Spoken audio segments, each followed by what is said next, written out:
Barcelona, 1984. The three dragons turn up in Spain's capital after the success of Project A. Sammo is in charge, and he just felt like doing something a little bit different.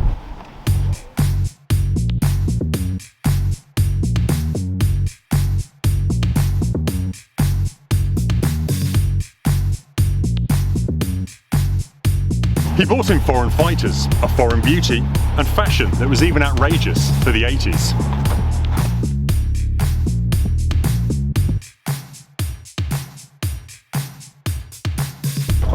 The English title was to be Meals on Wheels, but after two unsuccessful films beginning with letter M, they decided to change it.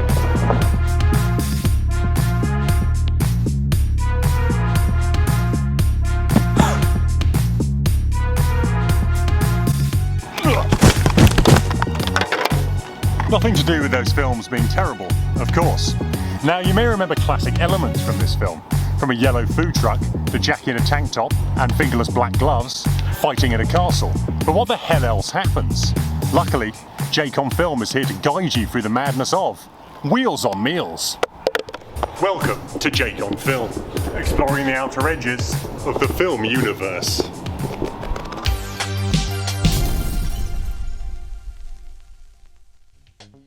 David and Thomas, Biao and Chan, are cousins, or just good friends, depending on which version you watch.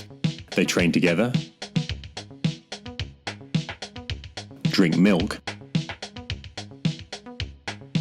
and run a fast food truck company in sunny Spain. Life is made even easier for them, as they live in an alternate Barcelona where everyone speaks Cantonese.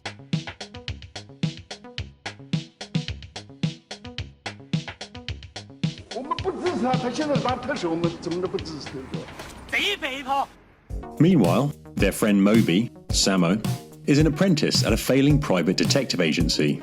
But of course he is. The owner is in debt, so he scarpers, leaving Moby in charge.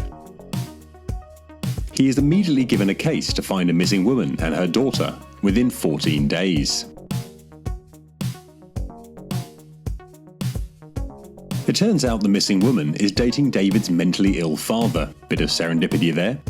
On top of that, her daughter Sylvia, former Miss Spain Lola Forna, makes her living as a fake prostitute so she can rob prospective clients, asking the boys for help when it all goes wrong for her. The two stories finally combine, as Moby discovers that Sylvia's recently deceased father was a count. His evil brother has dispatched various thugs to try and neutralise mother and daughter before they inherit the family fortune. It is up to the three dragons to stand up for what is right, culminating in said castle and much fisticuffs. The film is a classic, but it does feature some arduous moments, including an extended scene where David and Thomas try and crack onto Sylvia when she stays the night, only for them both to reject her. This is perhaps a nod to an earlier line, describing the Chinese as more careful in matters of love than their Latin counterparts. It could also be an endorsement for celibacy. There is a much funnier but ultimately pointless scene in which Sammo, channeling Michael Jackson with perm and white gloves, downs copious amounts of wine while looking for an informant.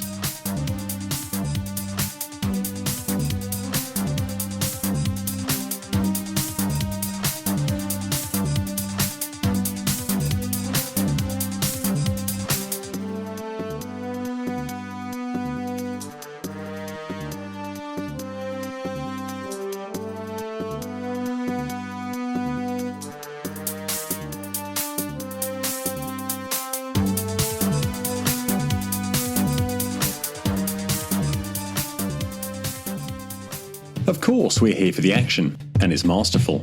From car chases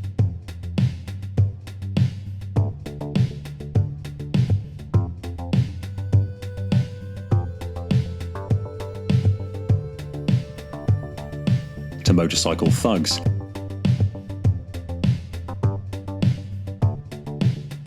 to our hard-as-nails henchmen, played by kickboxing champion Benedetta Urquidez and karate expert Keith Vitali, complete with vicious sidekicks.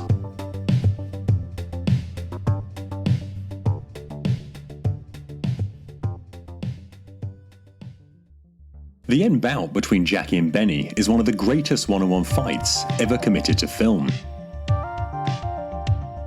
Complete with amazing acrobatics, heavy hits,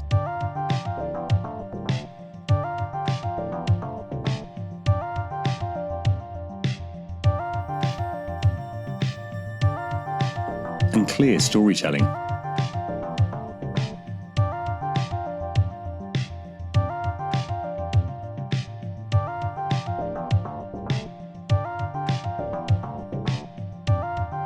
Interestingly, the jug which Yuen uses to defeat Vitali was real, sending the American to the land of Nod.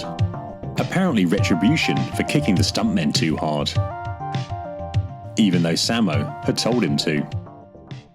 They don't make them like this anymore.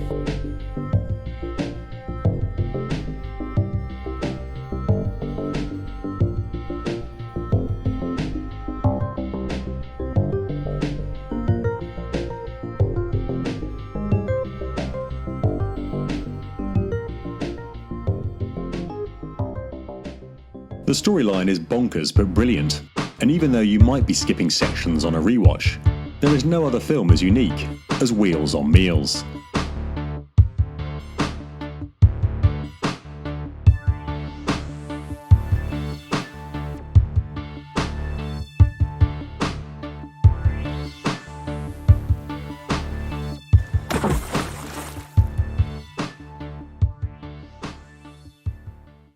If you're lost in the crazy ether that is the film universe, Jake on Film is here to give you a hand.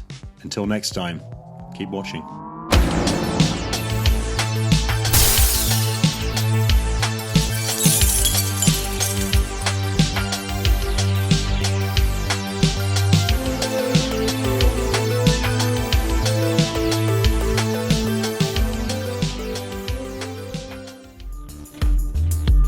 Join us next time for the last hurrah of the Three Dragons.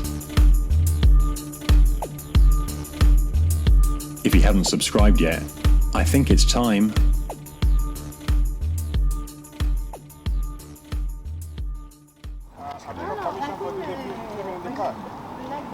No? I'm not sure you're allowed to do that in the park. What, in a public park? This private park. Is it? What you're doing looks like you're doing it for commercial. It's Jake on Film. Jake, yeah, it's just a bit of fun on YouTube.